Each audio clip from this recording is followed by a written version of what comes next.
97장 은혜가 풍성한 하나님은 1절 2절 부르시겠습니다.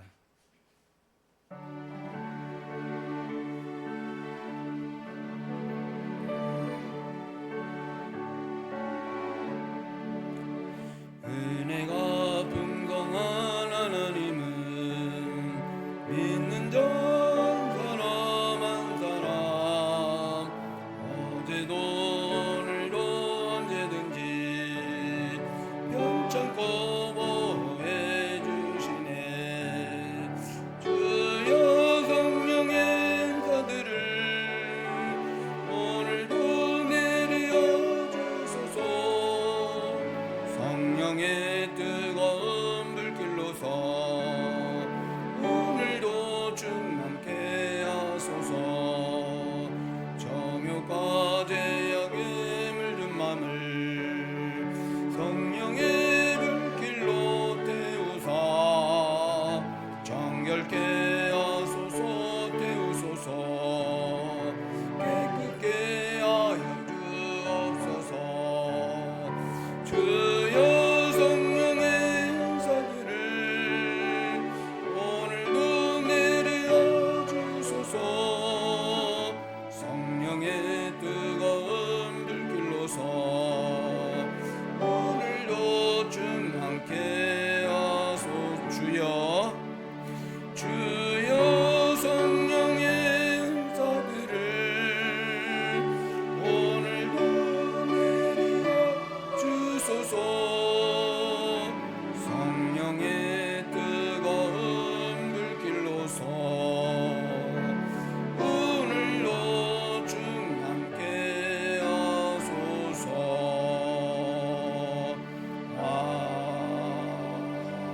아멘.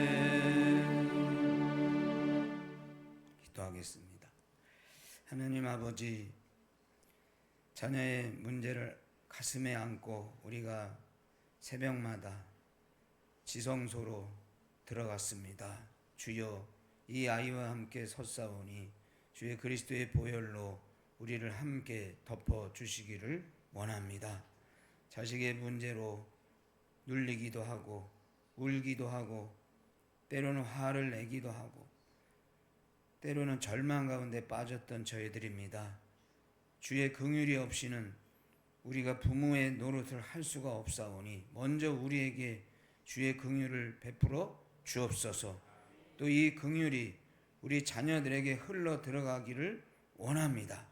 주여, 우리의 소원은 우리 자녀들이 언약의 백성으로 살아가는 것이오니 이 단 한 가지의 소원을 이루어 주옵소서.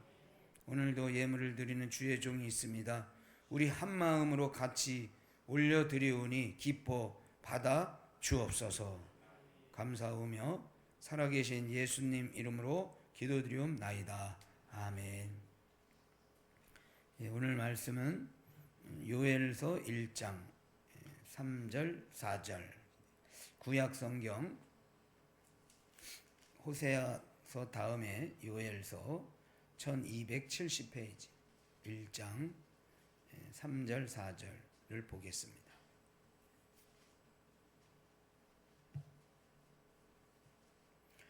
구약성경 요엘서 1장 3절 4절 제가 받들어 읽겠습니다. 너희는 이 일을 너희 자녀에게 말하고 너희 자녀는 자기 자녀에게 말하고 그 자녀는 후세에 말할 것이니라.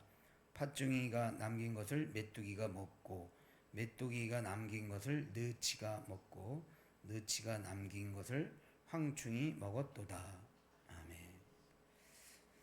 Never give up, 절대 포기하지 말라라는 제목으로 설교를 하겠습니다. 먼저 4절을 보면 팥중이, 그 다음에 메뚜기, 느치, 그 다음에 황충이라는 단어가 나옵니다. 이것에 대한 해석은 대략 세 가지가 있는데요. 첫 번째는 메뚜기를 동일하게 지칭하는 말이다, 이렇게 해석이 되고요. 두 번째는 메뚜기의 그 성장 4단계, 그러니까 어릴 때부터 이제 그 메뚜기가 이렇게 커가면서 그 성장의 단계별로 이 명칭이 다르다 이렇게 해석이 되고요. 그다음에 세 번째는 강도가 점점 세게 날아드는 메뚜기를 말한다. 그러니까 메뚜기가 처음에는 조금 왔다가 나중에 점점 그 센 메뚜기들이 또 숫자가 더 늘어나는 그런 강도를 말하고 있다. 그것을 이렇게 시적으로 표현한다. 이렇게 해석을 하고 있는데요. 그러니까 공통적인 것은 결국은 재앙이 너무 강해서 도저히 이런 상황 가운데서는 살아남을 수가 없다. 이런 뜻입니다.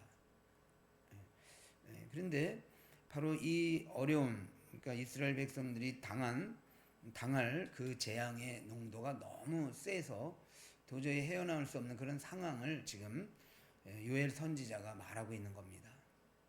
그런데 이제 2장으로 가보겠습니다. 한 장 더 넘기셔서 2장 28절, 29절. 이런 어려운 상황에 대한 예언이 있으면서 또 한 가지의 예언이 있는데요. 28절.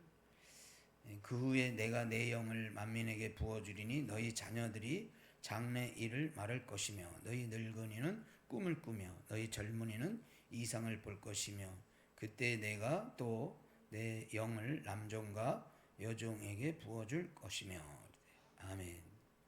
여기도 보면 자녀들이 장래 일을 말한다. 그 다음에 늙은이는 꿈을 꾼다. 젊은이는 이상을 본다. 그래서 여기 장래 일을 말한다는 예언과 꿈과 이상이라는 단어가 나오는데요.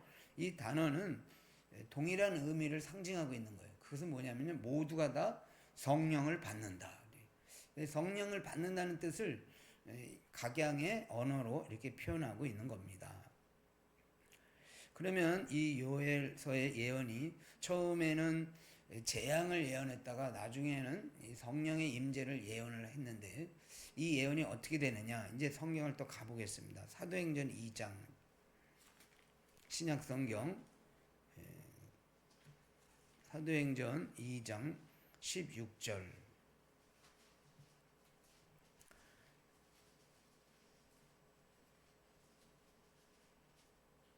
사도행전 2장 16절 제가 받들어 읽겠습니다.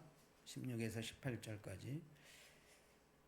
이는 곧 선지자 요엘을 통하여 말씀하신 것이니 일러스되 하나님이 말씀하시기를 말세에 내가 내 영을 모든 육체에 부어주리니 너희 자녀들은 예언할 것이요 너희의 젊은이들은 환상을 보고 너희의 늙은이들은 꿈을 꾸리라. 그때에 내가 내 영을 내 남종과 여종에게 부어주리니 그들이 예언할 것이요. 아멘. 그러니까 요엘의 예언이 이제 그대로 이루어지는 것을 봅니다.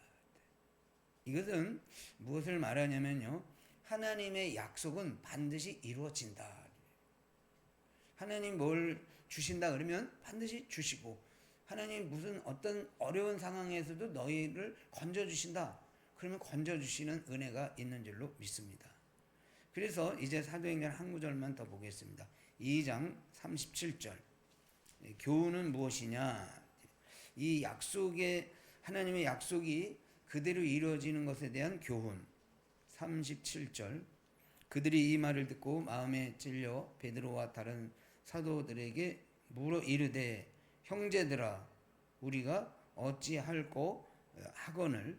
베드로가 이르되 너희가 회개하여 각각 예수 그리스도의 이름으로 세례를 받고 제사함을 받으라. 그리하면 성령의 선물을 받으리니 이 약속은 너희와 너희 자녀와 모든 먼 데 사람 곧 주 우리 하나님이 얼마든지 부르시는 자들에게 하신 것이라 하고. 아멘. 그러니까는 그 약속을 이제 받는 자들이 누구냐 그랬을 때 그 약속을 믿고 주님을 의지하고 기도하고 그 성령의 선물을 사모하는 자에게는 모두에게 주신다. 여기 보면 어찌할꼬 그랬어요. 그랬더니 베드로가 성령을 선물로 받으면 된다 이렇게 해답을 얘기했습니다. 자녀들 때문에 우리가 늘 하는 말 중에 하나가 뭐예요? 어찌할꼬. 이 아이를 어찌하면 될까? 그런데 답이 있어요. 베드로가 한 말 그대로 우리가 믿고 성령을 구하고 그 아이가 하나님의 약속대로 성령을 받으면 다 됩니다. 이것을 믿으라. 메뚜기 재앙이 아무리 와도 살아남을 수 있는 소망이 우리에게 있어요. 그것은 뭐냐면요, 하나님의 약속을 믿고 그 은혜를 구하고 그 은혜가 그 자녀에게 임하면 다 됩니다. 믿습니까? 그래서 부모님들이 어찌할꼬 맨날 울고 불고, 물론 그럴 수 있어요. 그럼에도 불구하고 한 가지를 기억하라. 답이 있다. 이 아이가 성령을 받으면 모든 게 다 해결된다. 우리나라 특별히 우리나라 그 부모님들은 이 자녀 문제로 평생 눈물을 흘려요. 물론 뭐 다른 나라도 그러겠죠. 그런데 이 자녀 교육에 대한 패배감에 너무 눌려 있어요. 물론 그 일이 안 되는 것 때문에 너무 힘든 거는 다 공감을 해요. 그러나 중요한 건 뭐냐면요, 예수 믿는 우리는 달라야 됩니다. 그것은 뭐냐면요, 이 문제가 답이 없는 게 아니라 답이 있어요. 자녀 문제에 대한 건 해답이 없어요. 그래요. 교육학자들도 그래요.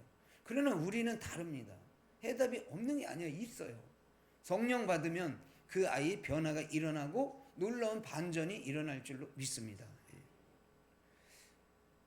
목회를 하면서 종종 이런 경우를 봐요. 우리가 가족 문제로 이렇게 고민하고 또 기도도 하고 또 뭐 포기도 하고, 그런데 어느 날 보면 그 사람이 교회에 와서 앉아 있어요.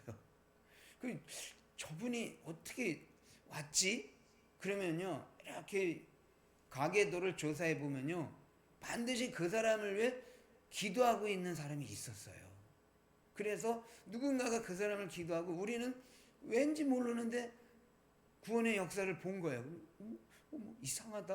어떻게 저 사람이 교회를 나오게 됐지? 그런데 연구를 해보면, 가계도를 조사해보면 딸이든 뭐 시집간 딸이든 뭐 어디든 누군가가 그 사람을 가슴에 품고 기도하고 있었다. 그 기도의 열매를 이제 우리가 보는 거죠. 여러분, 이 자녀들이요, 누군가가 기도하고 있으면 언젠가는 돌아오게 됩니다. 그래서 never give up. 절대 포기하지 말고 기도의 끈만 붙잡고 있으면 하나님이 분명히 그 역사를 해 주실 줄로 믿습니다. 그래서 오늘의 결론입니다. 어찌할꼬가 무슨 말이냐? 능치 못할 일이 없으신 하나님께 소망을 두고 담대히 나가라. never give up. never give up. 절대 포기하지 말라. 사도 바울도 반전이 일어났고, 역사에, 기독교 역사에 보면 다 반전으로 살은 인생들이 얼마나 많은지 모릅니다. 우리 동락교회도 보면요, 여러분 한 사람 한 사람 개인 간증하라 그러면 이 반전을 맛본 사람들이 얼마나 많이 있는지 몰라요. 그것은 뭐냐? 네버 기브, 포기하지 않고 누군가가 끝까지 그 사람을 위해 기도하고 있었다. 그 기도의 열매들이 여기 2절에도 있고 앞으로도 있을 줄로 믿습니다. 그래서 자녀 교육은요, 답이 없어요. 그러지 말고 어찌할 거가 무슨 말이냐? 포기하지 말고 소망을 갖고 이 자녀도 성령 받으면 완전히 180도 바뀌는 놀라운 은혜를 경험하게 될 줄로 믿습니다. 단 한 가지의 메시지는 뭐냐? 네버 기브업이에요. 포기하지만 않으면 언젠가는 된다. 이 기도의 끈을 끝까지 붙잡으시고 나가시기를 주의 이름으로 축복합니다. 기도하겠습니다. 하나님 아버지, 패배감과 절망감과 또 마음의 원한을 품고 우리가 살아왔습니다. 이제 이 부정의 마음을 다 떨쳐버리게 하여 주옵소서. 주의 성령을 구하고 그 성령이 임하면 누구라도 다 180도 바뀌는 역사가 일어나게 될 줄로 믿습니다. 하나님께서 해 주십시오. 하나님께서 하십니다. 하나님께서 이루어 주실 줄로 믿습니다. 우리 부모는 절대 포기하지 않고 기도의 끈을 끝까지 붙잡고만 있게 하여 주옵소서. 감사하며 아멘. 197장 3절 4절 은혜가 풍성한 하나님은